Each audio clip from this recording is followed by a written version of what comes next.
Hi, I'm Matt Bodnam and I'm the Training Co-ordinator with Rain Ministries.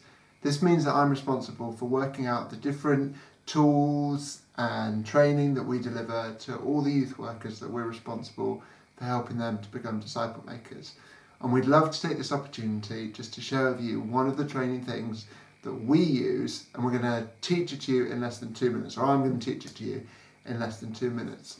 So one of the problems that we find that youth workers face when they start a disciple making practice with their young people is they get to that first meeting where they're meeting up with the young people, and so much time, so much energy, so much effort has gone into getting to that point, to making the invite, choosing the location, that they're sat opposite the young person and all of a sudden they realise that they've not actually thought through what they're going to cover. So we have a tool that we like to use that is just 3 simple arrows that help define where you're going to spend that time. I've even got my arrow to help show off what we're doing. So that first thing that you're doing, so with the arrow pointing this way, is looking backwards. So that's about, if you've got an hour, that's probably about 15 minutes where you're looking back on their week, you're checking in relationally, how have they been, and then you're also checking in on their relationships, what's been good, what's been hard, and where are those spaces that they've been sharing their faith out on the front lines during that week. Then if we're having an hour, that half an hour in the middle is spent on the looking up.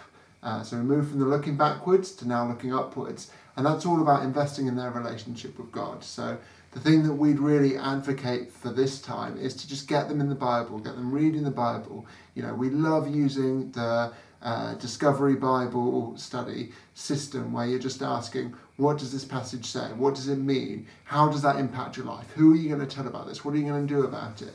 And just really allowing them to come to terms with what it looks like for God to speak to them personally through Scripture, and to actually really learn who they are as a result of learning who God is through that time spent in Scripture with you. And then that final 15 minutes is all about looking forward. So it's starting to be like, okay, what are the things that we've spoken about today that you really want me to keep accountable for? What are the things that I'm going to ask you about next week to check in with you, to see you've done, and whatever it is, make sure you write it down, make sure you follow up with it on the following week.